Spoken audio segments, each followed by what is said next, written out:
Hello,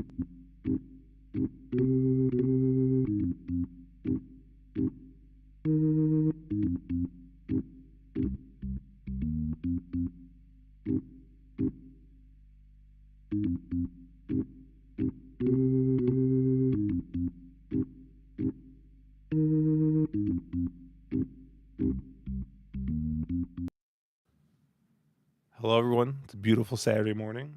I got my little Keeneland mug here, filled with coffee, because I think I rolled out of bed like a half hour ago. So still haven't had my coffee, but hey, capped all these races. We got some fun stuff to talk about. We got some parks to talk about, and got a very special guest here to talk a little bit of Aqueduct. But first, I want to introduce somebody who has not been on the stream in what seems like forever. Mr. Mark Capitan, where the fuck have you been? I've been busy, man. Busy doing a lot of traveling.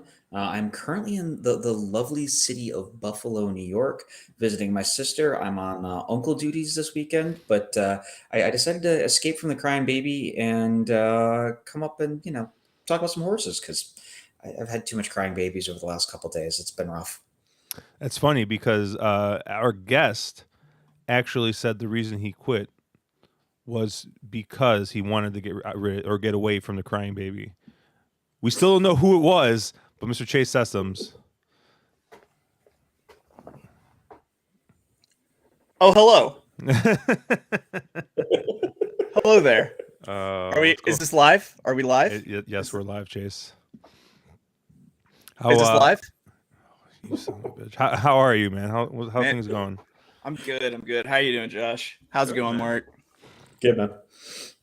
So, Chase, I know you've been like just all over the place, busy with stuff. You got your podcast, which I know I've done a couple times. Mark's done a couple times. We've done it together.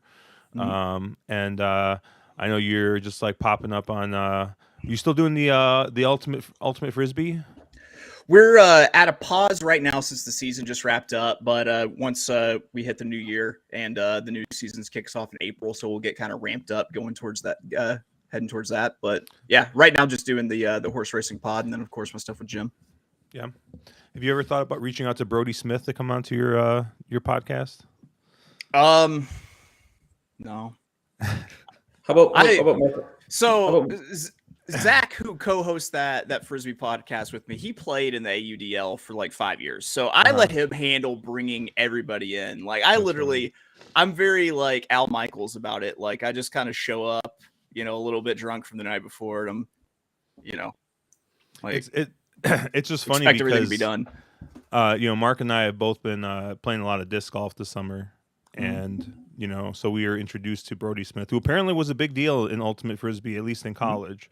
Yeah. So it's just like literally the only ultimate frisbee player I know, and it's basically because of disc golf. So he's considered to be, I think, it's amazing that you can host a podcast about an entire professional league and not know any of the players' names. I know any of it. Well, I think it's similar to hosting a horse racing podcast and just not knowing any of the horses, which is basically me. So I think it works out. You were going to say something, Mark? Sorry, I cut you off there. Oh, no, I was going to say, I watched Brody Smith play last weekend, which was kind of cool at the Green Mountain Championships. And B, you can also get Marcus Brownlee on there and drag some of his viewership into your podcast because he played for what's the New Jersey team? The Northern New Jersey team. Wait, Marcus Brownlee, like the tech guy? Like he was a professional ultimate player. So there's in the AUDL, there's not a Northern New Jersey team. If anything, he played for the New York City Empire. Maybe it was in New York City Empire. Oh, that sounds right. Yeah. Let me find it here. Or did he play? He might have played for one of the Canadian teams. I thought, like Toronto or something. Am I imagining that? I'm imagining that. No, he played for the AUDL. He played for the New York Empire. New York Empire. Okay. Yeah, there was someone else you mentioned to me that I think was either currently playing for Montreal or, flat ball gonna flat ball. What can I say? Yeah, I mean, Marquez is like if you want a tech review, he is the tech review guy, the guy that like the biggest name in sort of, digital reviews and kind of the face of that sort of thing. He's got like 20 million subs or something crazy on YouTube. And, but I guess apparently he just did it as a way of like unwinding. He was really good at it and just like to, he wasn't like, I mean, he was good enough to be on a pro team, not good enough to make a like career out of it. I don't know if anybody can really make a career out of Ultimate. I think you make a career out of IT and then you play Ultimate Frisbee. Exactly. You play it for fun on the side. Yeah. So no, very cool. I know it's similar to when people ask me about my music, right? How much I play and sing, and I'm like, yeah, that's why I do IT, because it's just not you're not gonna make money. But yeah, why don't we get into some of these races here? Why don't we start at Parx here for a little bit? I know if you guys didn't catch us on Thursday night, we ran through with Failed Menace Matthew. We ran through most of these races. I think all these races except for race 8. But Mark wasn't here. Obviously, we have Chase is back, and yes, it is spelled BAQ. And I feel like we should maybe kind of run through these real quickly. I won't talk too much about this, but I'm interested about hear what you guys think here. But race 8, the Greenwood Cup, we're gonna be going a mile and a half. The classic lone rock distance with no lone rock in this race. 6-5 favorite is Fearless. I have him marked down as an A. I thought he was going to be very tough to beat here. I did flip my opinion a little bit. I'm also going to be using the 1 in here, Brooklyn Strong. I just think that pedigree-wise is probably the only other horse in here that might want to go this far. You get Joel Rosario aboard, so obviously he saw fit to ride this horse. And some of the there's at least a speed figure in there, if you go back to the Remsen that he won, that can win this race. I know it's not the same distance, and it was also in the slop, but at least the horse can run that fast. So I was interested in Brooklyn Strong here at a little bit of a price. I'll have him in some places. As our guest, Chase, where did you kind of land here? I think that there was a pretty important scratch with the 6, who wasn't really a win candidate, but definitely had was going to have a little bit of a say-so in how this pace was going to run with Double the Heart for Felix Flores Coba. That horse looked like it had to go. I went with the horse for the man who looks like he can not so subtly suggest that he can get you Molly when you're on your cruise excursion, when he takes you snorkeling. Saffy Joseph Jr. I liked the Reds. If you look at just the Briz average winning distances, it doesn't look like the horse can handle the distance, but it's by Tonalist, who is a Belmont winner at a mile and a half. I think that the horse is going to be a little bit forwardly placed. I think a lot of this might also be that I've got a little bit of a soft spot for the horse. I've seen it run a couple of two-turn races at Aqueduct and everything, and was all over it. So I'm going back to the well with the Reds, hoping that Tonalist on the top line kind of helps, assuage any concerns about the distance, and that the horse can kind of sit very close to the front and then take it late. What do you think, Mark? Yeah, and I was going to say it's boring if Chase and I both agree because Chase landed on my horse. But I'm sort of wondering how this track is going to be playing today. So I'll hop to my second choice, which is 5, Riding with Biden for Eric Reed. I think Riding with Biden ends up being your pace setter in this race. Probably it's fairly loose if they want to. Pedigree doesn't really scream that he can get the distance, but on these big days, oftentimes these tracks are juiced, and they're speed. They're very friendly to speed, and sometimes a horse that has no business going this far can somehow eke it out on the front end. So at a bit of a price, I don't even know who ended up picking up the mount on Riding with Biden, but I'll land there and try to get around Fearless. I mean, Fearless should win this race, right? He probably wins this race 8 out of 10 times. Yeah. He's clearly the most talented. But what's the fun if we all end up picking the horse who's now going to be the 3-5 chalk? I'll land on Riding with Biden in here. Is there any concern with the 5 that at just midway through the race he forgets where he is and possibly just gets really confused? How do you notice that if you have a horse with a political name, even the horse names are so polarized that you either a politically named horse, you either fucking love it or you hate its fucking guts because of the name. There's no in between with politically named horses. It's like my racehorse horse, right? Right, exactly. I'm actually trying to find out who is riding this horse because Equibase has got nothing, and so Equibase has got nothing, and it's not. Parx is listed being on the PPG. amazingly useless in actually updating data. The scratches came out kind of late, given how early the card starts, and changes have not been updated very well. Clearly, it's a big day at Parx, and they have no clue what the fuck they're doing. You know, I got to say, if he never gets a rider, that huge weight break is really going to help riding with Biden in this race. Oh man! All right, race 9, the Turf Monster. I landed on 2 horses here. I landed on the 2 and the 5. I talked at length a bit about Surprise Boss and Uncle Ernie in this spot. But Mark, where did you kind of land here? I ended up on the rail horse, the 1. That's right. For Michael Moore. This horse has just a ton of early speed. I think he should. They have options coming off the rail here. Moore is about 30% with turf sprints. Hernandez retains the mount here. I think something funky happened in that Saratoga race. I don't know, maybe the horse was just exposed going for his classier company. They went to the front end and kind of got nailed late and collapsed. I'm hoping a little bit of cutback in distance here. The horse is 3 for 4 going this straight 5 versus the 5.5 at Saratoga, and the 5.5 at Saratoga, as everybody knows, has a fairly long run up and plays more like 6 furlongs. So I'm hoping this, truer 5, maybe just what this horse wants, and he should get pretty darn loose in here. I hope I get a little better than 3-1, but with some of the scratches out of here, I probably don't. So I landed on the 1. That's right. Chase. So you mentioned Uncle Ernie, but I like Uncle Ernie for what's not on the paper. There's nothing on the paper that shows you that Joel Rosario is going to take the speed horse and rate it back about 3 lengths, which is probably exactly where it needs to be to win this race, as opposed to sending for the front. So I also liked Uncle Ernie, but I also really liked the horse that sounds like something on the menu at a waxing parlor, Smooth B, the 11.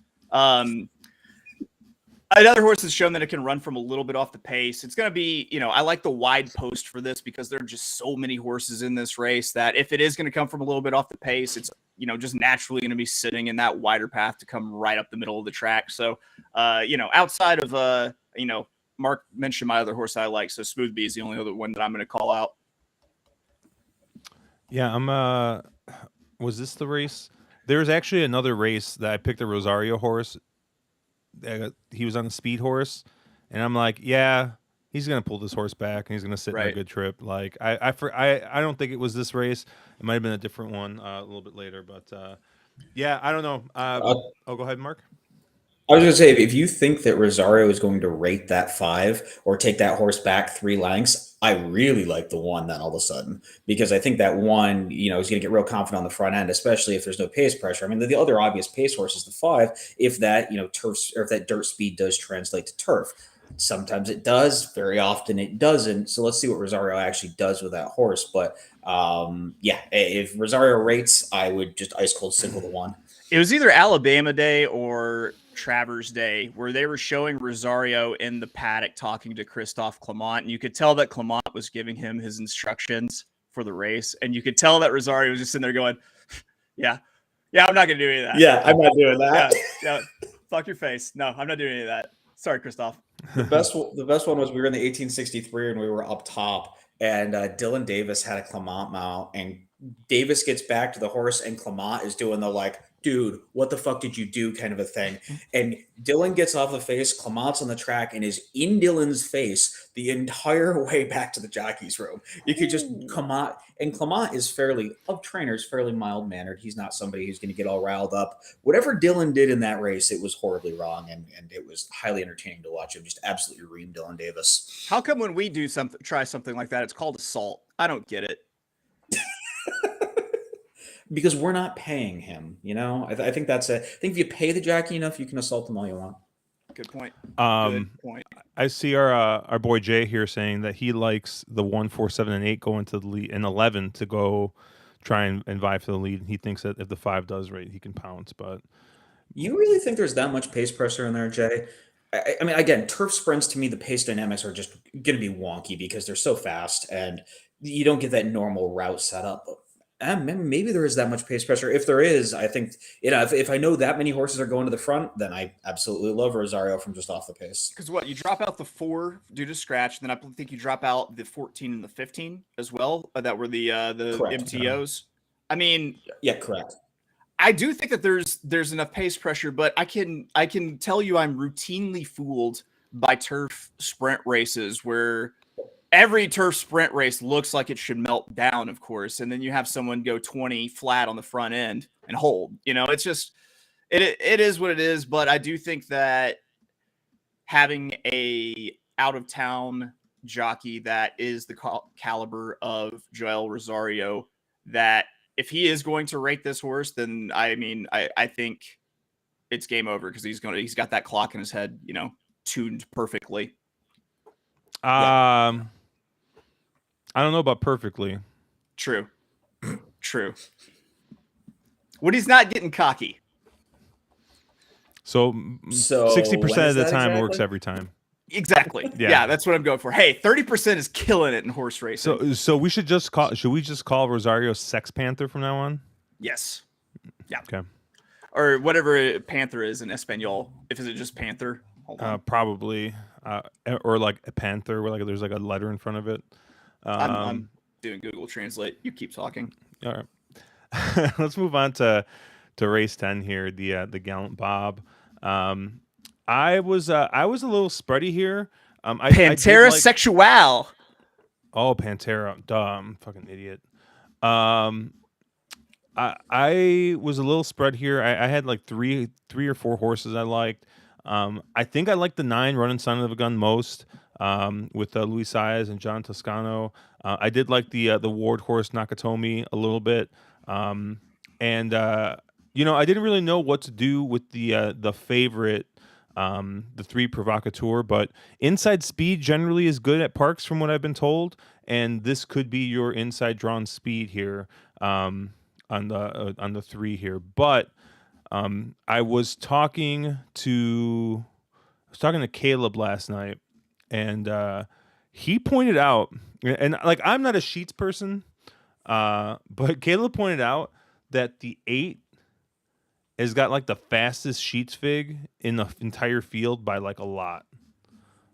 So yeah, just something to kind of keep in mind. He thought the 8 looked really, really good on the sheets. 12-1 for Carol Cedeno and McLean Hendricks. I ended up using the 8 as my tournament play based off of that. I don't know what I'm gonna do as far as like in the pick 5 if I'm gonna use as an A or B.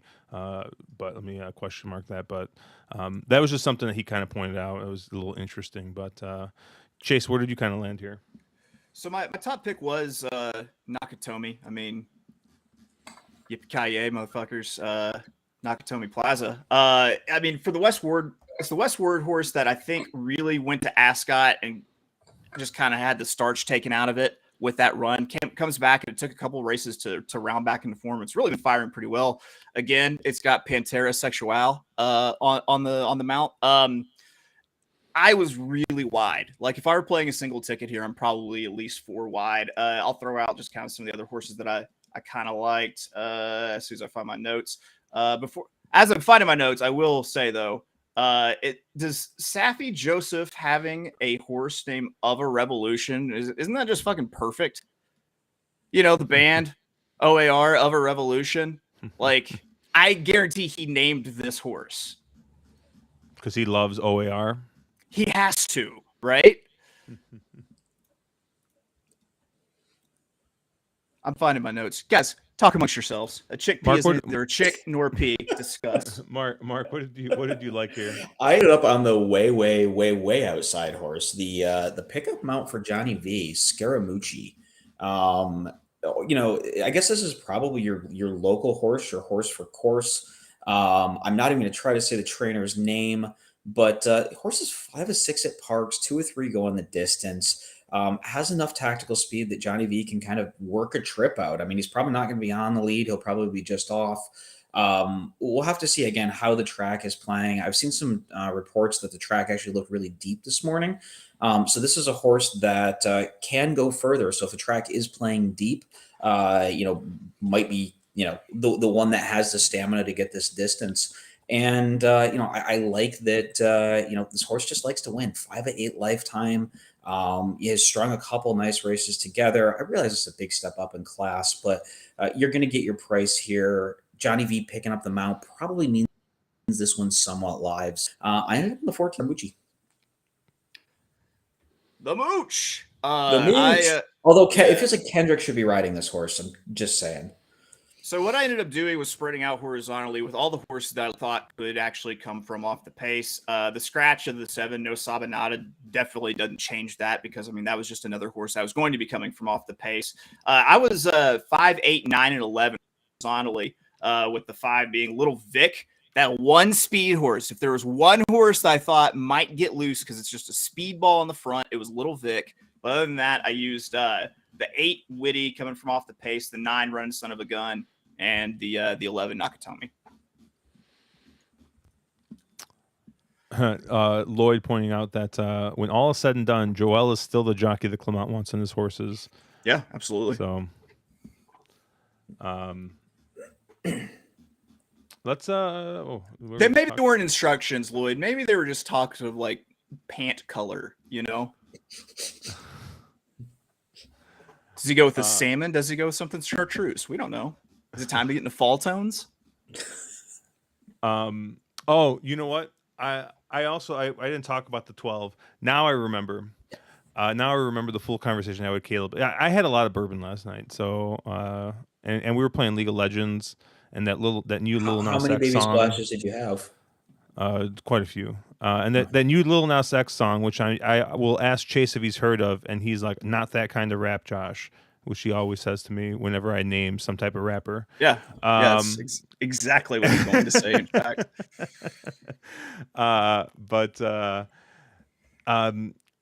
Now I remember the 8 has run like 2 1s, which like look really great. Apparently this 12, I think it was 2 back when 1 by 15 lengths ran a -1.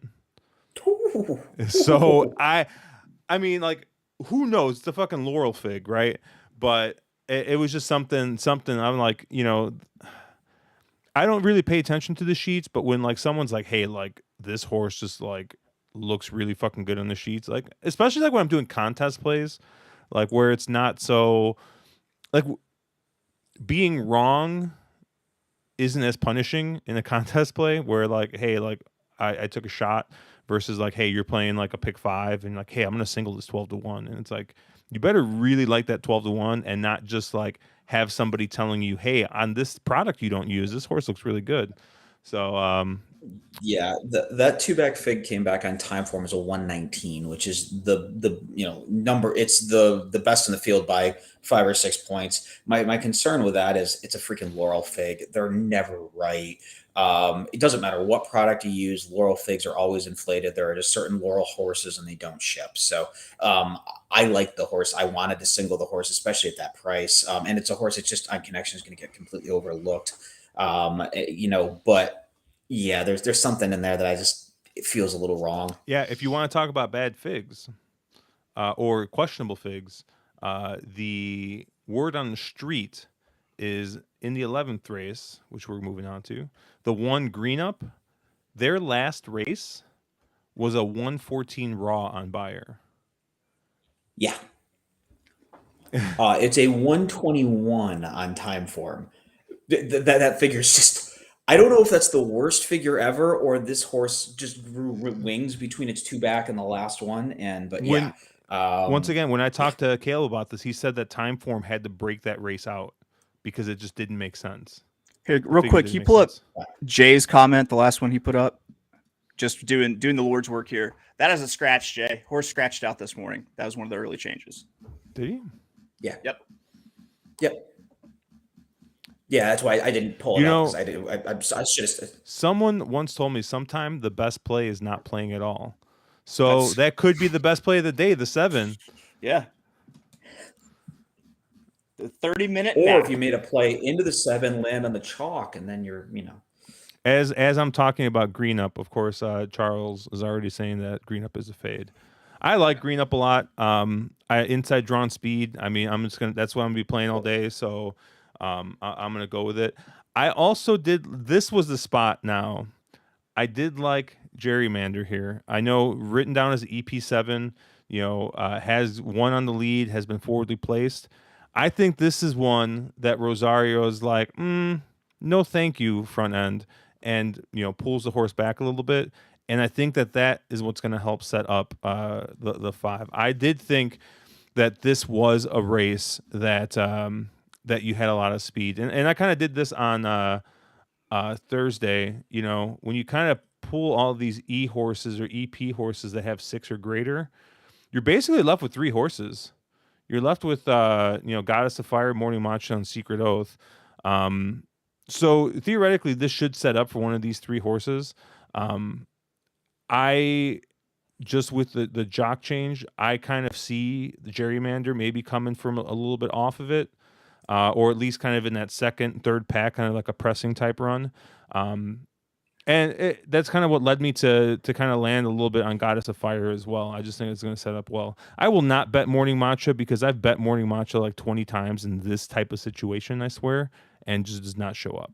So, I mean, this probably sets up really nicely for Secret Oath, but I'm going to take my shot here with a couple different horses. Mark, where did you kind of land here? Yeah, you had already mentioned the one horse Green Up, who was my top choice in here for I think all the reasons you said. I mean, I don't know where that last figure came from, and I don't know how you really trust it, but it is a Parx fig. I like horses that have won across this surface. They seem to run well here. It does seem to be one of those horse for course kind of tracks. So I thought Green Up made a ton of sense. And the other horse I really liked was the 9 Society, way on the outside for Asmussen. Flo gets up here. I thought the figure that came out of that last that Charlestown Oaks was just an absolutely massive figure, very similar to the one. I think it came back. It was a 120 versus a 121 for the one. Again, it's a situation with the 9 Society can be forwardly placed, which I know Josh just says tends to work good here. Does this horse really want to go this far? Or is that fig fluffed last out just because this one got a little bit of a shorter trip? But no, I thought Society in here in a little bit about 8-1 for a horse that on paper is the second fastest horse in the in the race. I thought was really interesting. I guess my take, I know everybody's kind of talking about all of these sort of the faces from the spring of the sort of the 3-year-old filly division, and I just want a new face. I want some of these newer shooters that maybe have improved during the summer, rounding into good form, going into the Breeders' Cup Classic, going to the Breeders' Cup, I should say, whichever distance or race, whether they go distaff or whether they go into one of the other undercard filly races. I want one of the newer faces versus some of the ones that I think I kind of know who they are at this point for the most part. Chase, where did you land here?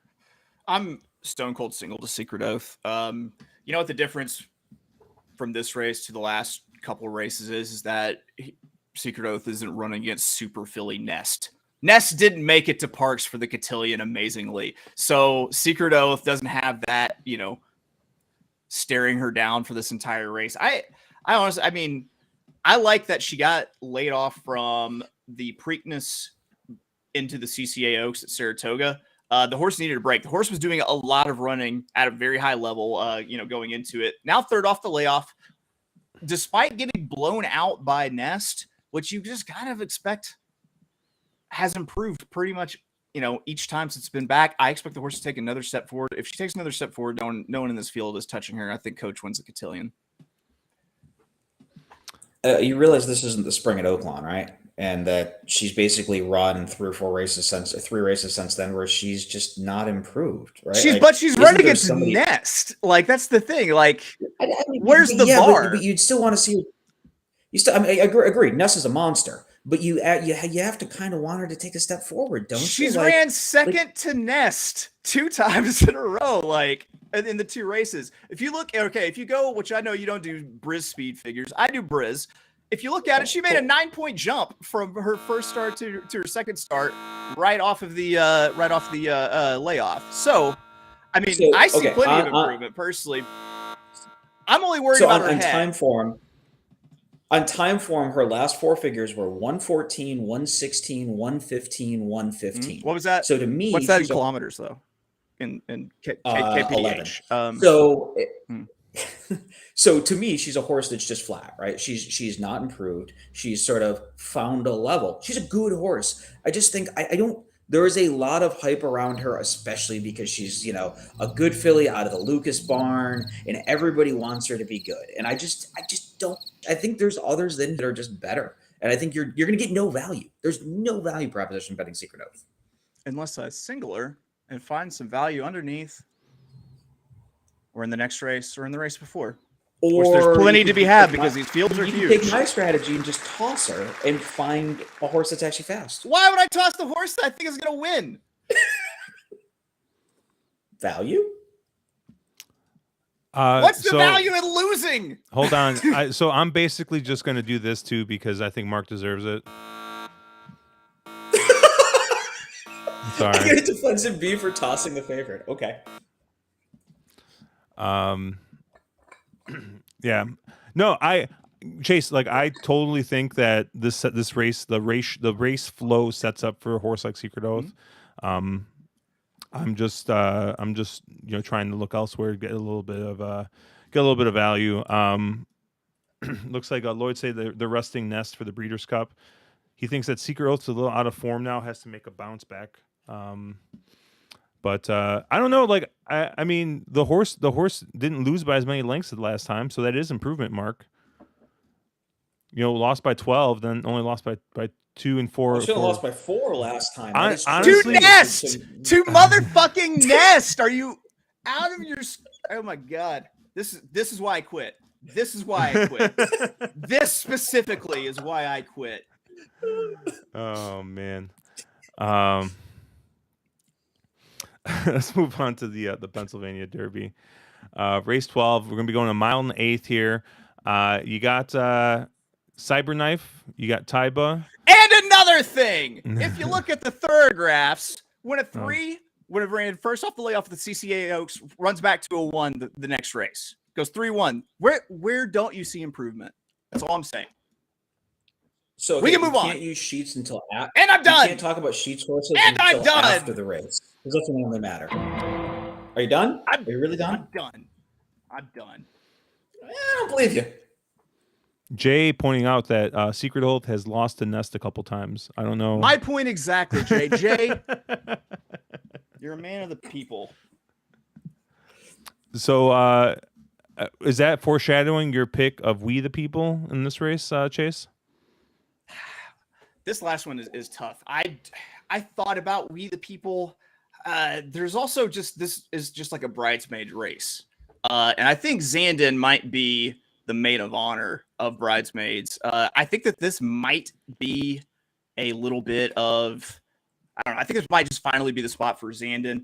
I kind of looked at Tawny Port also. I think the pace sets up well. Those were the only two that I used horizontally. If I'm going to win bet anybody, it's probably Zandon.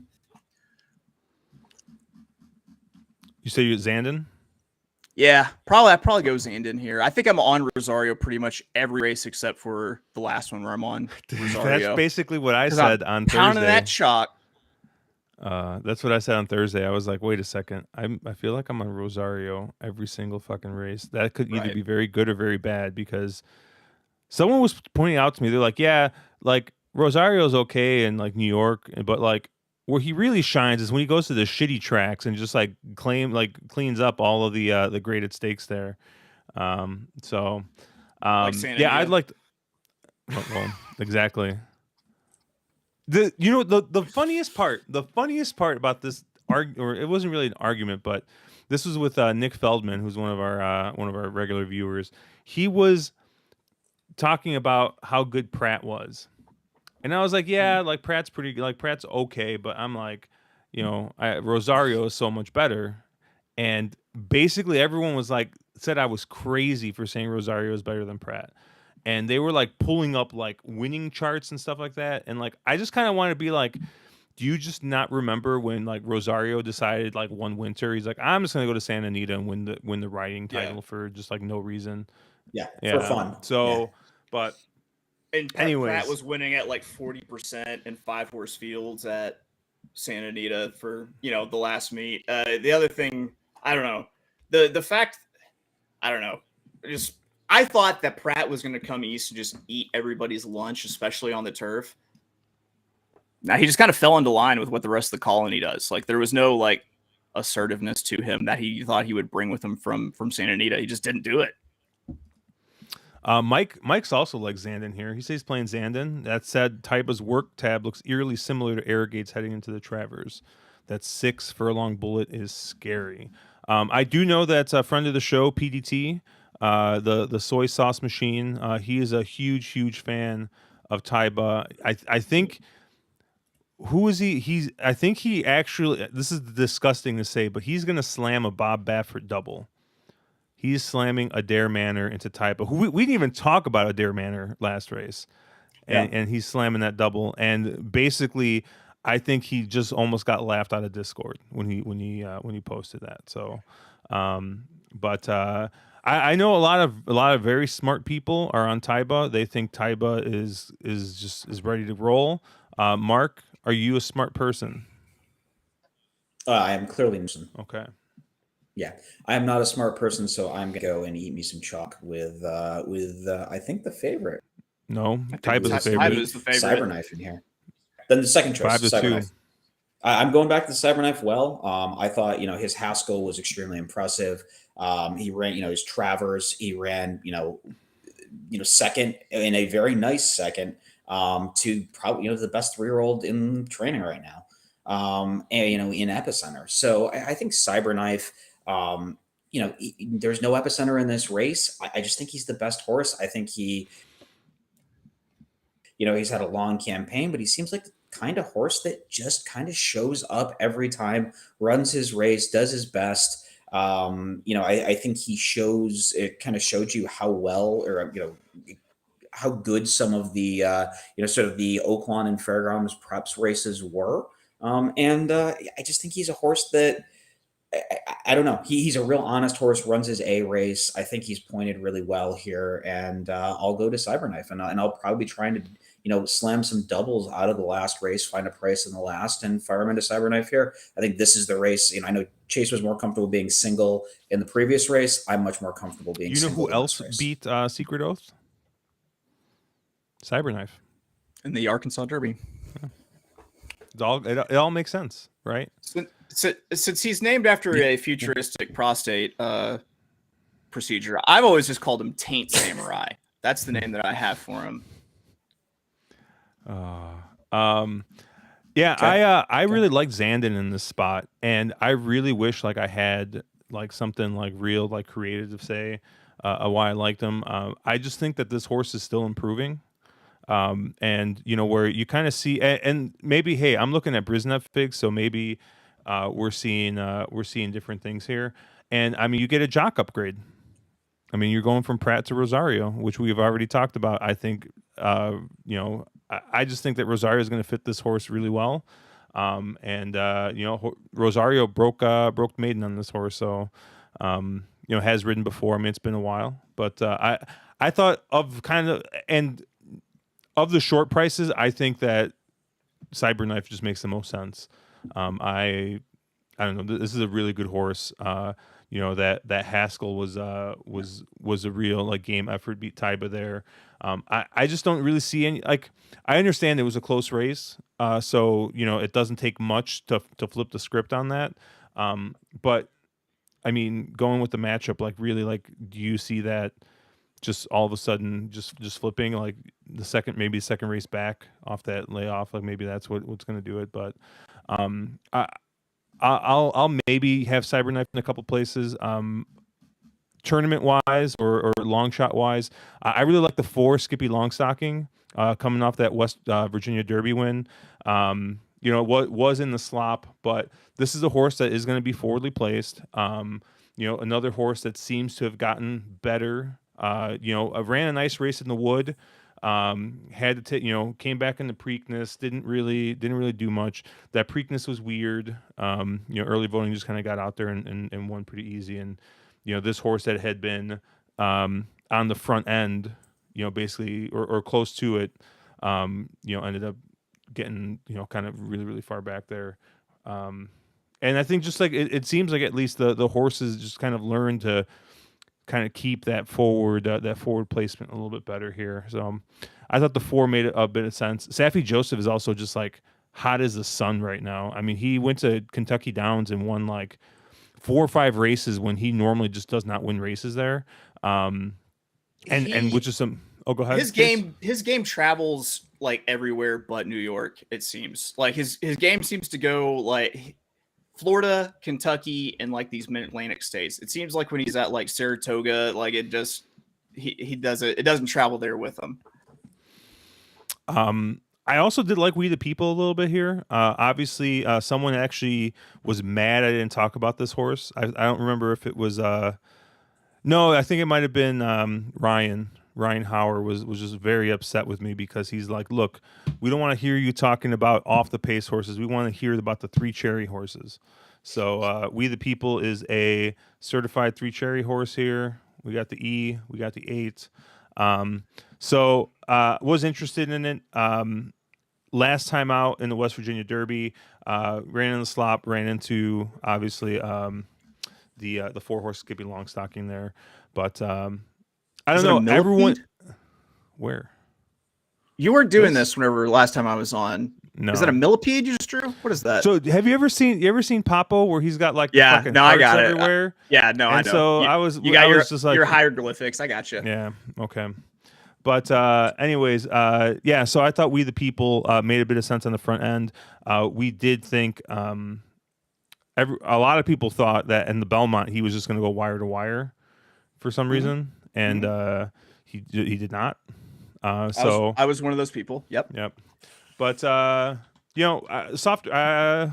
slightly softer field, I think here. No Mo Donegal, no Nest. Another horse that was beat by Nest. Look at this. But I was interested in We the People here a bit. So I want to just point out that Tawny Port won the Ohio Derby and beat something that has always conquered Ohio, which is heroin. I thought it was meth. I thought it was meth. Oh no, heroin. They love their heroin in Ohio. Love it. The Ohio Derby was me officially. Meth's our thing. The Ohio Derby was officially me hanging up my White Barrio number 1 fan or number 2 fan. Sorry, Mike Rennie's the number 1 fan. I can't. Can't go. It's second, but it's really ran third because it was, and then heroin was first. Heroin. Mark, I thought you were like the biggest simplification fan in the world. What happened? I was never a simplification. Oh, that was Capone, wasn't it? It's Capone. Capone? Yeah. Capone. Who's your horse? Capone is who's your horse that you're just irrationally in love with and like is just like an awful horse? Oh, there's a lot of them. Charge It? Yeah. Charge It? Yeah, Charge It. Charge It. Yeah. Charge It. Yeah. If the horse's name ends in an it, if it's a bank it, if it's a charge it, I fucking hate that horse. Whatever. I don't know if I'd call him an awful horse. Let's see where if he actually ever runs again. He's already defending the horse. Like, Charles B says he thinks that White Barrio might have a good day. I mean, I don't know, man. That Haskell was like too bad to believe. I don't know what happened there. If the horse was vanned off, maybe I would bet back here, but I don't know what happened there. If I saw the word eased in those notes, I actually probably would just throw a shit ton of money at White Barrio. Like I just need that note, but I don't know. Yeah, I mean, I do agree with you. I think that the Haskell is a little too bad to believe, but sort of, what are you betting White Barrio on? Again, Safi is really hot right now. His barn's running really well. Completely get it, but it seems like White Barrio's run really one race, and that was at Timonium of all places. So, what are you betting him on behind it besides his Ohio Derby? That's the only race. Timonium? You mean Thistledown? Or sorry, Thistledown. I mean, the one. Sorry. The Jack Link's beef jerky Thistledowns track. Yeah, TDN and became Timonium in my head Yeah. for some reason. That's Not Thistledown. I mean, he Sorry. won the Holy Bull, then won the Florida Derby, so it's not like he didn't have anything going for him. But at So this point in time, who else has come out of those Florida preps? I mean, you guys were just shitting on Mo Yeah, Charge Donegal It. and no, Charge Yeah, It. exactly. Like no one's come out of those races that's been any good. That Mo entire prep Donegal. series has been Yeah, terrible. yeah, that's a good point. That is a good point. The first one when Whiteabario won the Holy Bull, I felt like Whiteabario had a little, if I remember Same. correctly, basically just had a track bias that aided the running style. I don't remember if that happened in the Florida Derby also, but I mean, the horse looked good, but Safi's game didn't travel in this case. But yeah, I wouldn't be, listen, coming off of that really dirty running line where you can tell the horse just said it wasn't my day and packed it in. Back it in.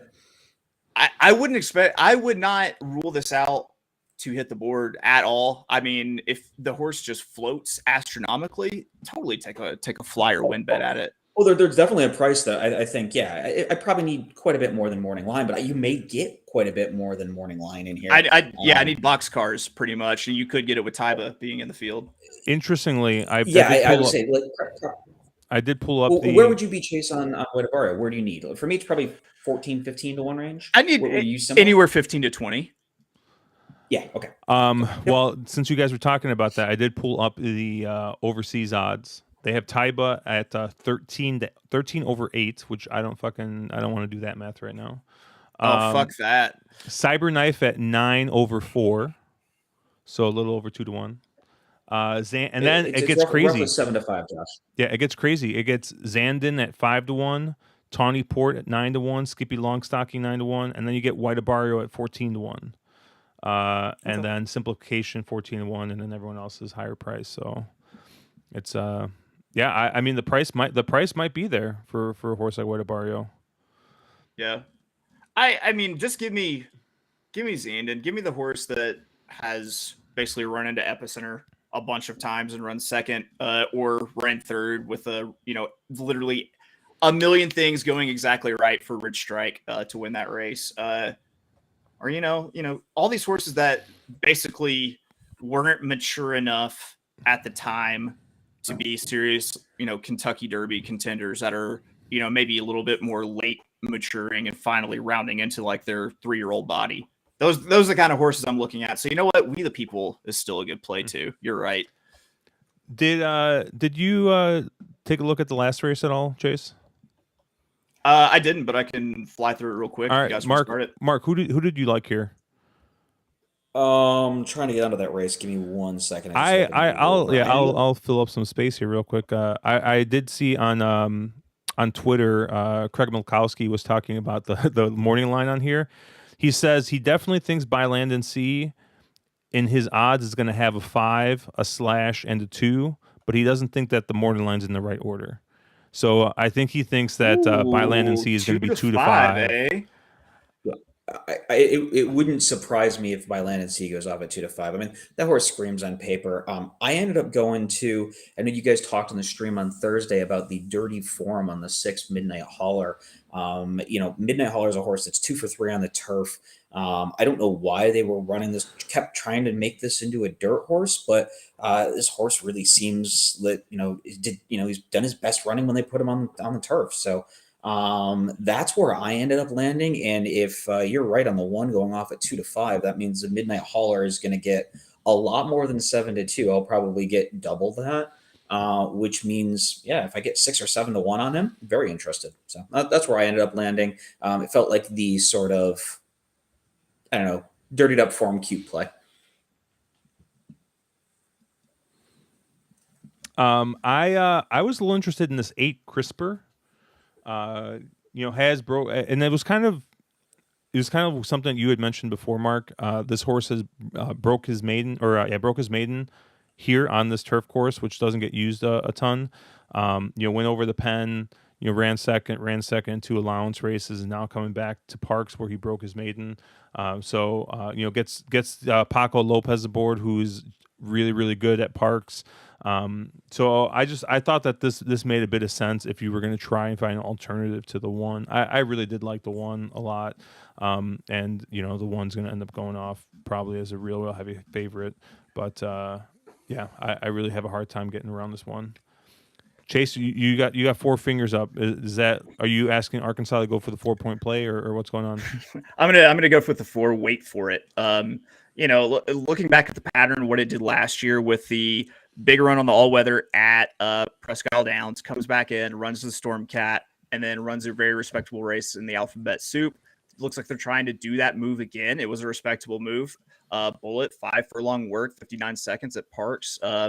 And I know there are a lot of Caleb. Caleb hates Parx workout times. I think hates the Parx clocker, but I like the pattern there, and I think if Bylane and C ends up 2-5, then yeah, I would rather take the shot at 4. Wait for it. Cool. Well, we got a couple minutes here before race 1. I know, Mark, you kind of had this whole thing capped out. Was there anything here in race 1 or 2 that kind of stuck out to you that you liked? I don't know. I thought this early sequence was very, very, very tough, even by Park standards. A bunch of maiden races. Do you play some of the local horses coming back after some of these, New York invaders or, some bigger name trader sort of invaders? I think scratches helped you a little bit in the first. I sort of ended up on the 5 in the first race. Check It Up. Who I'm actually getting a little bit of a price on. I'm kind of shocked at Joe Rosario getting up for service. I know Pennington jumped off the 5 and landed on what I think the 12 Dinger, who's going to be, looks like your even money favorite. I sort of wonder if the figures are there, but did that horse kind of hang both of its first 2 starts? And I don't like horses that have shown a propensity to hang early on in their career, which is sort of what it felt like. So I wanted to, Service is pretty, John's pretty good second on his second starts with maidens. Rosario seems, sees fit to ride. I thought the horse was a pretty interesting horse at a little bit of a price. I am kind of shocked. One of the new tools I've been using is the Horse Racing Nation first time starters report. You can also find, Chase, can you still find your the old wolf sheet on Horse Racing Nation? Yeah, picks.horseracingnation.com. I'm in there. The wolf. I think it's just listed as the wolf of handicapping instead of like listing all the different tracks that I do. The Horse Racing Nation first time starter report. They have kind of a rating between 1 and 5 on these first time starters. It's really cool. I talked with a couple weeks ago. I talked with Mark Midland about it, and I was just like, oh, cool. Like, it's a 4-star horse, like whatever. He's like, yeah, but like what's nice about the report is it goes through and it ranks the horse based off the field it's in. So, if there's like if it's a 4-star horse, right, doesn't mean it's just like a generic 4, it's a 4-star for that race. So it helps kind of uncover more, because like, hey, maybe you have just kind of like a middling first time starter, right, that if was running in a maiden special weight would, not be anything special, but it's in a maiden claiming race against a bunch of losers. Well, hey, that might turn into a 5-star, where in another race it was a 2 or 3-star. It's really cool report. I forget how much it costs, but it's definitely something to check out. Their top star rating in this race is this 13.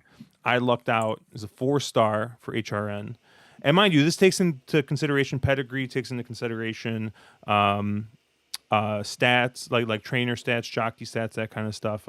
And in the report, you can kind of see like why it rated something. So it's not like a traditional clocker report where it's just like someone writing some notes and then it's like, that looked like a B+.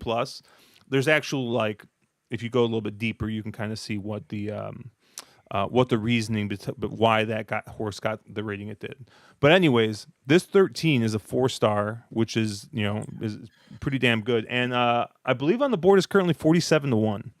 So I will definitely be taking a shot with this 13. I lucked out. It's my tournament play. It's what on a lot of these I've been leaning heavily in tournaments on these types of these 4 and 5 star horses. So I'm going to put a little bit of win money in this 13, and then I'm going to go ahead and I'm going to try and double into the next race where we have another 4 star. The 4 prize debate is another 4 star here for Kelly Rubley and Michael Sanchez. So I'm just going to play a small double, a little bit of win money, and wait for the later races. Chase, where do you land? I'm actually kind of interested to know what the what that first report had the 4 at because that's my top pick there. Daydreaming Boy, the Golden Sense firster. You get, I get the French Strangler up after the scratch. It sits in the 2 hole. I kind of don't want to pay the IRAD tax, and I don't like that IRAD drew the rail here. So I went with the 4 Daydreaming Boy. The damn Denali Dreamscape. She's put out 2 foals. Both of them made the gate. Both of them are winners. One of them is a stakes winner. Both of them won as 2-year-olds. I felt like this was, a pretty just good little shot to take, even though, Lewis Linder doesn't do spectacular with first timers or anything. But I always say, I don't care what the trainer's overall percentages. If the horse is live, I think the horse is live. I'm going to bet it. So I'll be going probably across the board with the 4 Daydreaming Boy, and then I'll be simple, box it for the 8, which I like at a huge price, and the 9 Tuskegee Airman with Sias and Service, because I know that Sias will get the horse out towards the front, and then I do probably double it. I liked the 3 Sensible Marriage in the next one. Looked like another just kind of price play out of a by Street Sense, out of a Bernardini mare. It's not on the turf, so I don't have to worry about that. And yeah, I probably do a double of 4-8-9 into the 3-7 in the first race. Yeah, I just played a little 5-9 over 10-14 double. So using a couple of horses Chase has already sort of talked about here, and in the 5 horses I talked about a minute ago. So I was kind of shocked. I was amazed how good some of these doubles were paying. So I figured that's how I kind of want to exploit it here. The 5 over the 9 is paying 65. The 5 over the 14 is paying 69. So yeah, I think something like that, if I can get those kind of odds, big competitive maiden fields, it's just a little kind of small action play more than anything else. But I like these calamity races where no one has a clue. They're fun. Yep. Yeah, I did want to point out. Mike mentioned that AM Wager has the HRN logo next to the horses as well. So if you guys are using an AM Wager, and if you're not, obviously you got a link to sign up for AM Wager. You got a $300 deposit match. We am wagering. Yeah, I will say AM Wagers added a couple of really cool features in the last probably month. And talking with Gorax, he's had me beta testing them, and I've been told I can't actually talk about them until they were released. But one is they give the HRN picks for each race. So if you're just like, hey, I want to quickly flip through a race and find some, likely picks that a computer algo pulled for me that are good ones. And you don't have the ability to do that on your own. That really, really makes it really easy. They get each horse has them, so you know which ones are there. The other thing they had is they integrated Form to Win. So Form to Win is sort of a it's similar to a couple of other products, but it allows you to run filters. Hey, thanks, Mike, for signing up under us. That's very, very helpful. Supports us, supports the stream, keeps our content going. It's keeps our running costs under control, because we actually do have some. But the Form to Win allows you, if you want to go in there and filter for certain, look at all the races going on, certain types of races, certain types of horses in those races. You can do that. It's a free product that's integrated into their solution, and it's one of those ones. I think if it's similar to like an HTR, where you're going to spend a lot of money per month, or you can just be an AM Wager customer and get it for free. So it's a pretty slick solution, and it makes some of the more data analytics heavy stuff a lot more approachable for newer players. Awesome. What the heck? I'm hitting the wrong buttons over here. Yeah. So Mark, I think you said you had to hop off here. Yeah, I'm getting pinged. I gotta go run and go back on uncle duty. So I will. Nice chatting with you guys, and I will see everybody later. Yep, we'll see you next week. I am just currently going ahead and make my wagers here. Go for it. I'm I'm just looking gonna through. make Looks like we got our scratches for Aqueduct. I'm taking a look at what is going on. Oh yeah, cool. You can go ahead and look through those, and then we can talk a little bit of Aqueduct. See if the Wolves got any plays for you guys before we head out of here. But yeah, let me get a small little $10 wager on this 13. There's a massive scratch in the second leg of the pick six, which has that $53,000 carryover.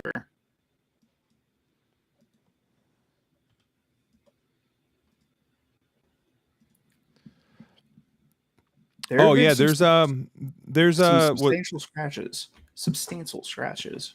is there a pick 5 or is it a pick 6 carry? I forget. It's pick six carry 53, which is not a jackpot. I would like to point out.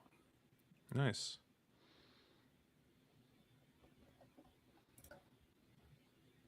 I should probably just have this pulled up while we take a look at it. So one horse I will call out is just a bomb play in the first that I just think is worth taking a shot at is the 2 Stand United. Jackie Davis up for Dylan Clark, 19-1 right now is what you're getting. Eased last out. Don't we just love that angle, Josh? We do. Van off. Yep, running on a muddy track last time. Consistent work's coming back into it. So I'm playing the eased thing, and I'm going to try Stand United at that big price in the first one. Another one I'll call out, race 4.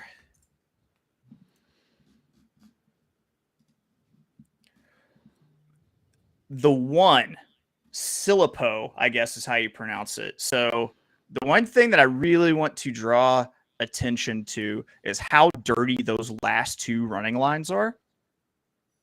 So you have a 62, lost by 14 lengths. If we look at the comments, struck the gate at the start.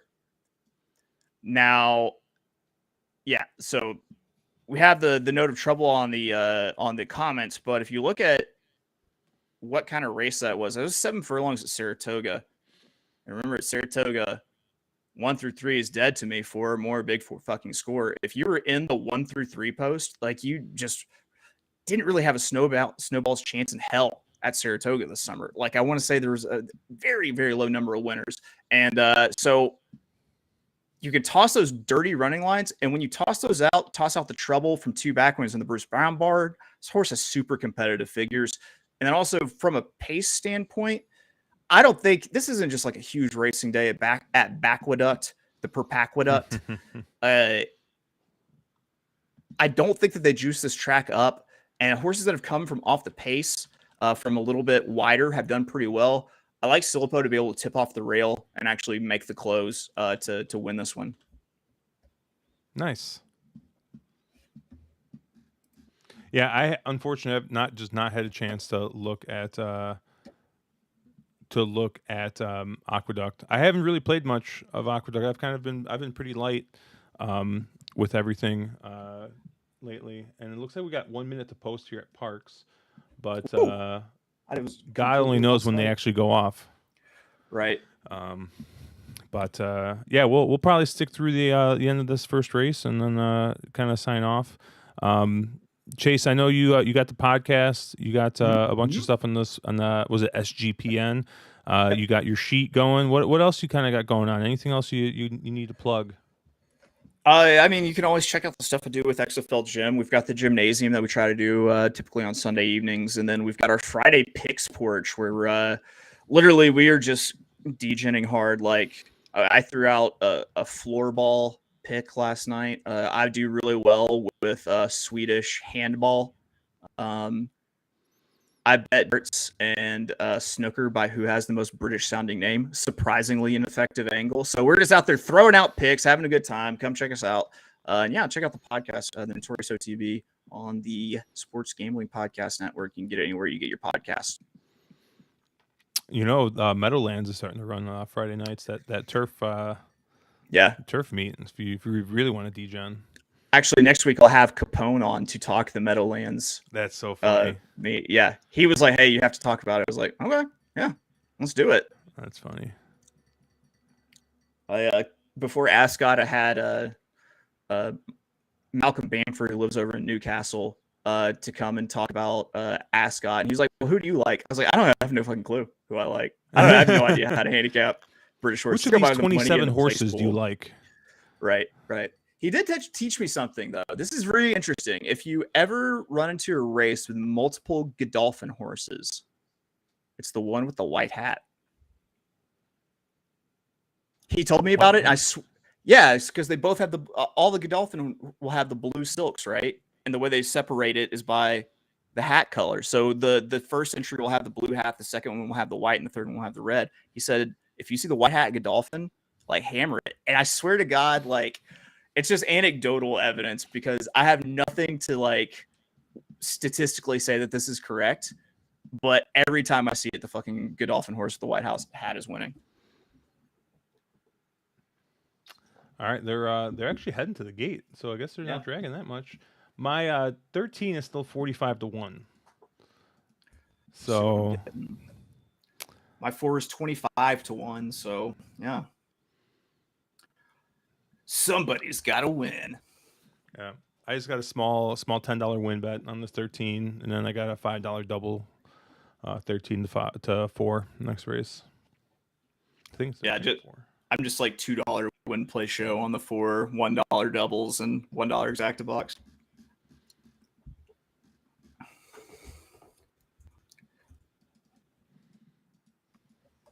All of these fields are so huge that I feel you're going to get really fair win bet prices pretty much the entire day. And same with like exactas and, daily doubles and everything.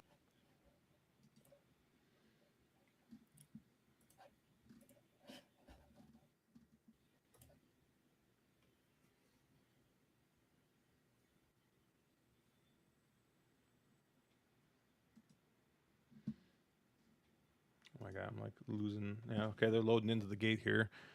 Man. Who has a starting gate this big? Like other than like Parx and the Kentucky Derby?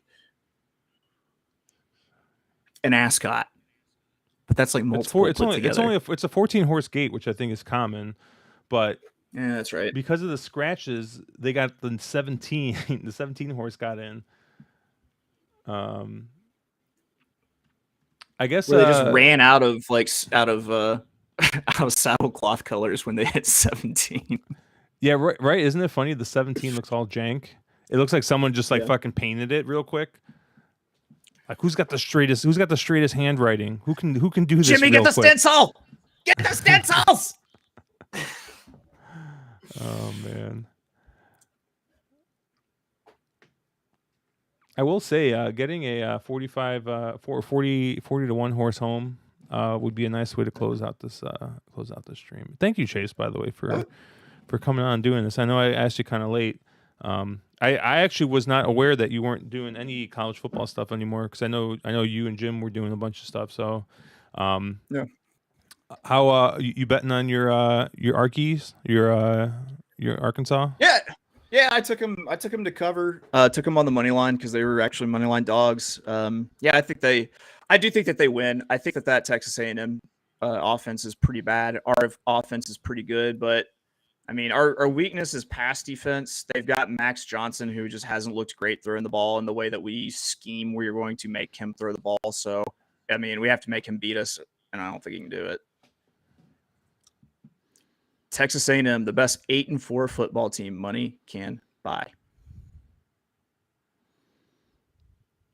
Ooh, Lloyd says beating the favorite and claiming not made in special weight. So I think he likes a 12. Who's currently even money. Dittinger.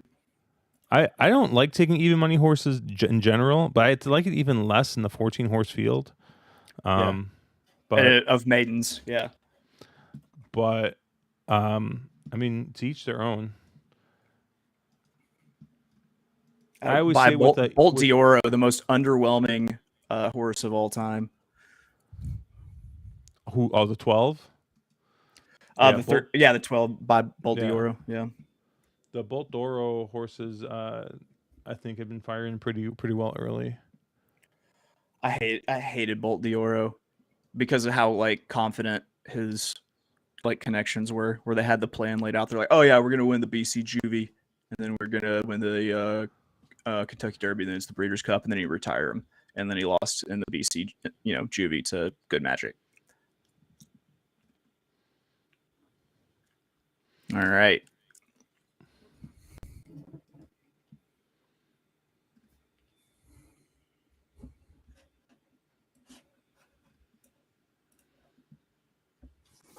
All right.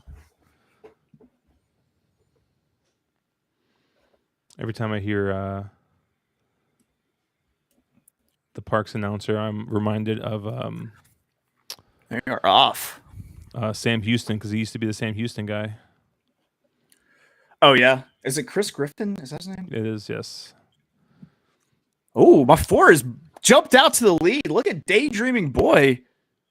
No strangling here. Go on ahead. I'm like trying to find my horse, but it's like impossible because this is like a real low quality feed. Mm-hmm. Is he? Who do you have? The 13. The 13 might be stinking ass last right now. Let's see. It's like 5 wide going into the turn. The 4 Daydreaming Boy, my pick at 25-1, is on the rail. Going head to head, dueling with, I believe, quite possibly the 2. All eyes on you. Okay, so it's the 4 with the 12 on the outside, the 9 tracking in behind them, and the 17. 4 pokes ahead in front, and he's got looks like the 9 just completely swallowing them up. 4 starts to fade. The 5 is running a game second, but it looks like okay, So it's 9, 12 running a 12. game second. Yeah, 9, 12, and then it's And 1. 1. Is that 1? No, 1 scratch. Who was that? Maybe it was 7 then. I don't think it was the 7. Was it the 23? The 8? The 23. Air Jordan. The 7 3/4 From the free throw line. What? Was it the 17? Was it the 17? It was the 17. I have no idea what color. I thought 17 was like a blue. It looked white to me. 7 Feet, so goes 9. It looks Nick like saying the feet said 17. Yeah. So 9, 17, 12 or 9, 12, 9, 17? 12, 17. What the fuck? I got no clue. I haven't seen. You only see the 17 saddlecloth once a year. That's right. Because when they have 17 horses, it's either the Kentucky Derby or it's overseas where they decide just to have the same color saddlecloths for everything. So, good point. Well, I'm at least alive in the double in the next race to the 3 and 7. Yeah, Nick's like, I wouldn't trust the feet. It's been terrible. Yeah, it's hard to see. The feed's not great, and they didn't put the numbers up until they were like in the stretch. So, yep. Yeah, 9, 12, 17, 4. 4 ran a game fourth. Not that it pays anything, but no. 13 only ran for half the race.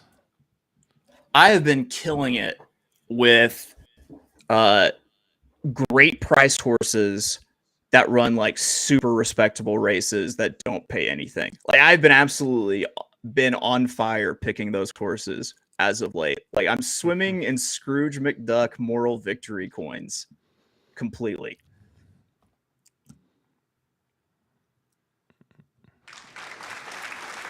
Thank you. Thank you. Let's get that double. Unlike my 13. Yeah. Your yodeler just fell off the mountain. He did. Right. He did.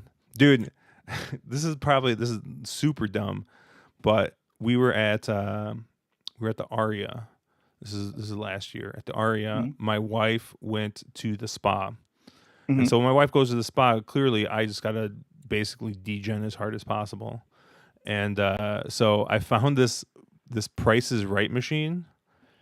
And sure enough, dude, the fucking bonus like is like one of the games, and I got the fucking yodeler, dude, and that fucking guy just yodeled all his way up to like $300. It was really great. And then I think in subsequent trips I've probably given back that $300 trying to get that bonus again, which is generally how electronic machines work. But Last time I was Yeah. in Vegas, I saw a young Asian woman playing the Crazy Rich Asians slot machine, and I was like, "That's very aspirational. You'll get there, girl. You'll get there someday. Just keep spinning. Just keep spinning." Can I give you one more just big price horse I like at Aqueduct? Yeah, That's in yeah. the pick 6/pick 5 sequence. Actually kicks off the pick 5 sequence, and I'm using this as a single. It's a race 7. Yep. The 2, Joey Loose Lips, 15-1. The 3 scratched. That's a massive scratch. Massive scratch. You take that speed out. Yeah. Give me Joey Loose Lips off the 1 trouble. Was bet as the favorite, was in the 3 hole at 7 furlongs, broke through the gate, dueled, fell out. I love this horse in this spot, especially if it picks its path and gets off the rail. Awesome, Chase. Yeah, thanks for like I said, thanks for hopping on here kind of last minute. You know, we got through some of the stakes racing again. You gave out a couple of Aqueduct long shots to take a look at. We talked about my degeneracy in Vegas here at the end, which is always nice. We talked about a young Filipino woman's glow up. Yeah. Hey, I'm just gonna say, don't sleep on that Crazy Rich Asians game because I was very drunk. Well, the first night I was there, I won like $300 on that machine. And at some point I was very drunk and I was just like losing my ass. And I turned to my wife. I'm like, I'll be right back. I'm going to go make a withdrawal. You know, because you say stupid shit like that in the casino as you walk up to a slot machine. And then won another $100. So I feel like you really just did it because it looks like it has the most comfortable chairs. it does have the most comfortable chairs. It's got one of those big, like... Yeah, it's one of the big machines. Exactly. Yeah. I'm a sucker for those. What can I say? But so you catch Chase at of Oaklawn on Twitter. He's got his podcast, Notorious OTB, and you can catch him on other shows on the Sports Gambling Podcast Network. Check out the Garage with XFL Jim on Sundays. You say you guys stream, and I think you post on YouTube and I'm horseracing.nation.com. You can catch Chase's sheets on there. You can check out the picks.horseracing.nation.com. Yep, check out the Firster report. It did not work out that time, but I can definitely vouch for it. Like it's definitely uncovered some nice winners. So take a look at that. And we'll catch you guys next week on Thursday at our normal time. Until then, we will catch you guys later.